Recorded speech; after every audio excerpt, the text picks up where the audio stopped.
Have you ever felt like the world pulls you in every direction, yet you've lost touch with your own center? The Stoics believed true power comes not from control over others, but mastery over self. In a world of noise, they chose focus. In a sea of doubt, they chose belief. And when fear whispered, they acted. Today, we revisit these timeless principles, not as theory, but as tools for modern life. Focus yourself, believe yourself, act yourself. This isn't about becoming someone else. It's about returning to who you were meant to be. Stay with me. Your journey inward begins now. Chapter 1. The Tyranny of the Unfocused Mind. A distracted mind is not a free mind. It's a mind enslaved, not by force, but by noise. The Stoics knew this long before algorithms learned to prey on your attention. They believed that a person who cannot control their focus will live at the mercy of external chaos. And today, that chaos has been industrialized. Your attention is auctioned by the second, sold to gossip, outrage, and endless streams of content. Most people consume more than they create, react more than they reflect.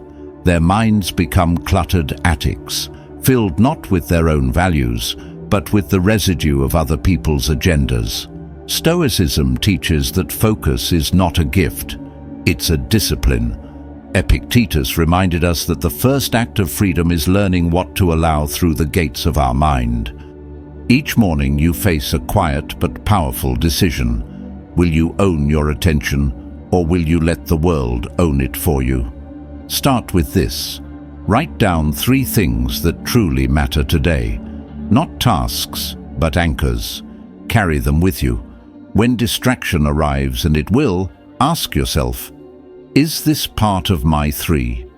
Or is this a thief in disguise? Focus is the muscle of the soul. It grows not in ease, but in resistance. Every time you turn away from the trivial to face what truly matters. Without it, your values weaken, your actions blur, your time dissolves. But with it, you reclaim something rare in this world, sovereignty over your own mind. Each evening reflect, did I honor what matters, or did I serve what's loudest? This quiet discipline compounds. Over time, it transforms not only your day, but your life. Focus, and you return to yourself. Because only when you master your attention can you begin to master your life. Chapter 2. The Power of Self-Belief. Epictetus once said, "It's not what happens to you, but how you react to it that matters." But how do you react when the enemy is inside you, when your own mind whispers, "You're not enough"? This is the battlefield the Stoics knew best. Not a war of weapons, but of identity. It's not about proving yourself to others. It's about proving, quietly but relentlessly, that you are someone worth believing in. The Stoics never preached empty bravado. They didn't believe in puffed-up affirmations or ego-fed declarations.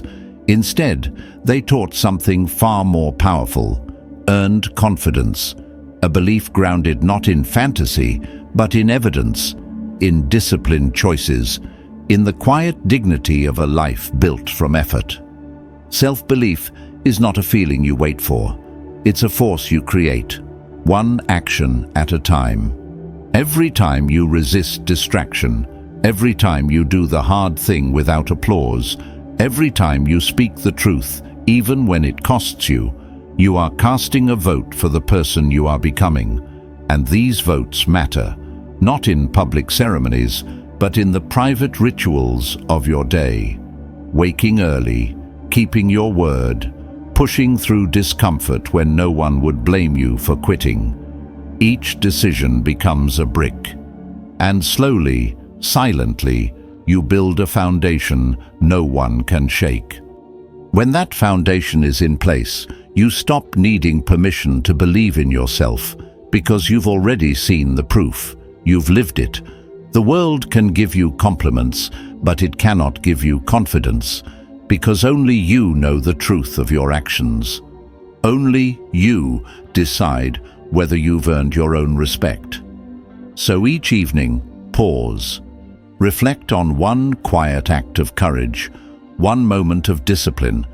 Let it remind you, self-belief isn't magic, it's muscle, and you're building it, one honest, deliberate choice at a time. Chapter 3. The Discipline of Action. The Stoics were not just thinkers, they were doers. Their philosophy wasn't meant to be admired in books, but embodied in daily life. As Epictetus said, "Don't explain your philosophy, embody it." Too many of us live in our minds, dreaming, planning, preparing, yet never stepping into motion. We imagine the person we could become, while the real world quietly passes us by. Why? Because action is hard. It demands effort, and it exposes us to failure, discomfort, and the terrifying truth of our own limits. It's far easier to scroll, to talk, to dwell in the safe illusions of someday. But this illusion is a trap. You don't become who you're meant to be by thinking. You become by doing. The Stoics taught that wisdom without action is useless. Knowing what's right means nothing if you don't act on it. Discipline is the bridge between knowledge and transformation. Without it, your potential rots into regret. You wake up not burdened by failure, but by the haunting truth that you never really tried. Every day you hesitate, the gap between who you are and who you could be grows wider. You don't need more motivation or more clarity. You need execution. Even clumsy, awkward action is more powerful than perfect intention. Act now, not tomorrow, not when you feel ready. Send the message, show up, speak the truth, do the work, and do it again tomorrow. Because it's not brilliance that builds a Stoic life. It's the repetition of small, deliberate, uncomfortable steps taken with courage. Each morning, choose one clear, specific action. Not be healthier, but run 20 minutes. Not be productive, but write 500 words. Strip away vagueness, leave no room for excuses. Execution is your daily declaration. I am moving forward. These actions may seem small, but over time they compound. They become proof. Proof that you are no longer a spectator. Proof that you are the sculptor of your character. And with each deliberate step, you don't just move closer to your potential, you become it. Chapter 4. Obstacles as Teachers of Focus. Life will not hand you focus on a silver platter. It will challenge you for it, constantly. You will face interruptions, misunderstandings, delays, internal doubt, and unexpected storms. Each time you try to center your mind, something, external noise or internal fear, will try to pull you away. But the Stoics did not see obstacles as interruptions. They saw them as the path itself. Marcus Aurelius wrote, "The impediment to action advances action. What stands in the way becomes the way." To the Stoic, difficulty is not a mistake in the system, it is the system. There is no discipline without resistance. There is no clarity without chaos. And there is no focus without distraction. Each obstacle is not an enemy. It is a mirror, a test, a weight placed upon your mind. You can let it crush you, or you can choose to grow stronger beneath its pressure. When the world grows loud, the Stoic goes inward and becomes louder in stillness. A noisy room becomes training for inner calm. A difficult conversation becomes a practice ground for restraint. A failure becomes a map, pointing to where your attention drifted from what matters. The obstacle is not the thing that stops your focus. It's the thing that sharpens it. It reveals where you are still weak, where your resolve still fractures under pressure, but it also gives you the tools to grow. The Stoic does not wait for ideal conditions. They don't pray for silence. They create clarity in the noise. They do not expect life to smooth the road ahead. They either build the road or learn to climb. So when life challenges your focus, see it as a sacred invitation, not to escape, but to engage, not to avoid the path, but to become stronger on it. You don't train clarity in comfort. You forge it in fire. And each time you rise through resistance, you write one more line in the quiet story of a mind that cannot be shaken. Because in the end, the obstacle was never in the way. The obstacle is the way. Chapter 5. Belief is earned in the small moments.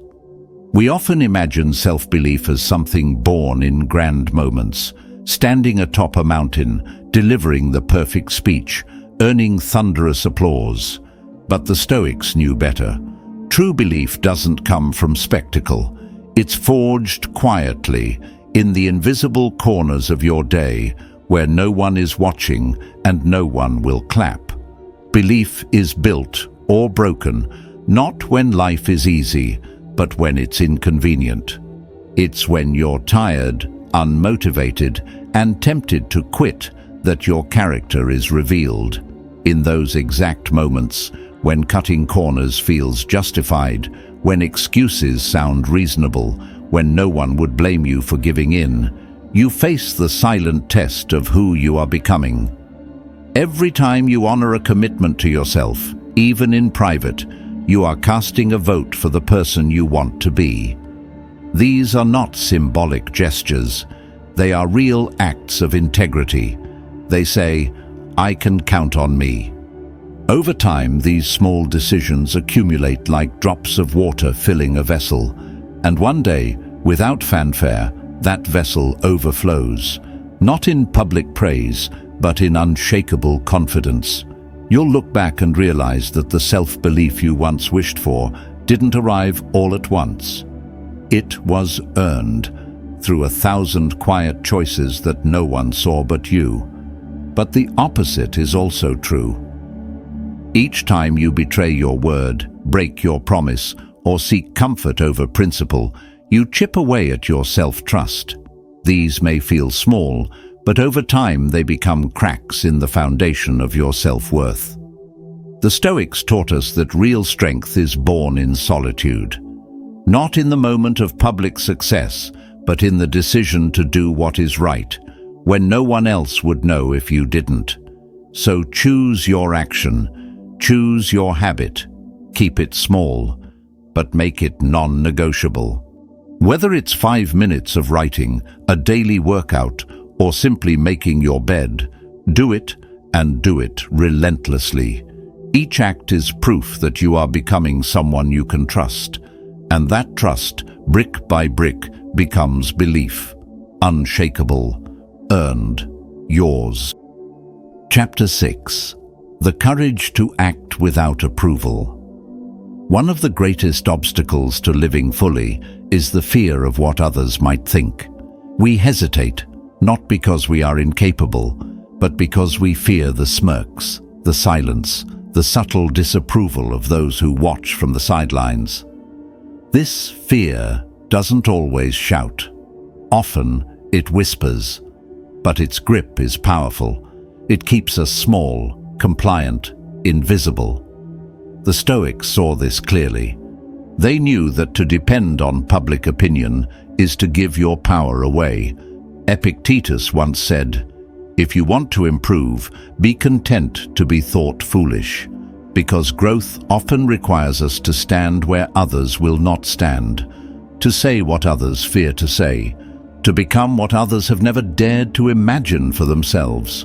The truth is, the opinions of others are like the wind, ever-changing, unpredictable, and entirely beyond your control. And if you build your worth upon that shifting breeze, Your confidence will rise and fall with every glance and every comment. But the Stoic does not live for applause. The Stoic acts, not because they are approved of, but because their action is right. To act yourself means to live in integrity with your principles, even when it draws criticism, even when it invites misunderstanding, even when you feel alone. True strength is not found in acceptance. It is found in the quiet certainty that you are doing what you believe is right, regardless of who sees it or agrees. This is the essence of freedom. Not freedom from judgment, but freedom from needing it. When your sense of self is built through disciplined action and inner alignment, no amount of criticism can destroy you, and no amount of praise can buy you. This week, choose one action you've been avoiding out of fear of how others might respond. Say what needs to be said. Share what you've created. Set the boundary you've been afraid to draw. Do it not to be liked. Do it to remind yourself that you are free, that your worth is yours, and it was never theirs to give. Chapter 7. The Foundation of Consistency. The Stoics understood what modern life too easily forgets.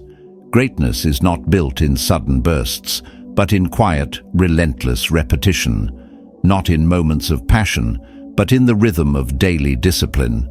Consistency to them was not a virtue of convenience. It was the foundation of character. Most people live in waves. They begin with fire, then fade with fatigue. They act boldly when inspired, but retreat the moment resistance appears. They mistake motivation for mastery, but motivation is fleeting. It may start the engine, but it will never carry you to the finish line. Marcus Aurelius once wrote, "You become what you give your attention to day after day." That is the essence of consistency. Not dramatic, not glamorous, but transformative. It is waking up and doing the work, even when you don't feel like it, especially when you don't feel like it. It is rising in silence, without praise, without applause, and holding yourself to a standard the world may never see. True discipline isn't found in extraordinary effort. It's built through ordinary acts, repeated, refined, and reinforced over time. The Stoics knew that character isn't forged in rare acts of heroism, but in the small decisions you make when no one's watching. It is in those quiet moments that who you are and who you're becoming is written. Choose one area of your life, physical, mental, or emotional. Identify where inconsistency has cost you strength. Then commit to one small, clear, non-negotiable action. Something so simple you can't talk yourself out of it, yet meaningful enough to spark momentum. 10 push-ups. 5 minutes of stillness. 1 paragraph of honest writing. Track it. Mark it. Record it. Let each check mark remind you, I am keeping my word to myself. Do this for 30 days, not to chase perfection, but to cultivate presence, because consistency is more than a habit. It is self-respect in motion, and over time, these small acts will do what grand gestures cannot. They will transform you from someone who dreams into someone who delivers. One steady, focused day at a time. Chapter 8. The Art of Self-Direction. Focus, belief, and action are powerful tools, but without self-direction, they remain scattered, unable to move you forward in any meaningful way. It is self-direction, the quiet, inner compass, that unites them, that gives your energy a destination, and your life a clear shape. The Stoics knew that without the ability to consciously steer your thoughts, decisions, and behavior, you would live as a passenger, not a captain. Your time would be surrendered, not to purpose, but to distractions, to the moods and expectations of others, to the chaos of circumstance.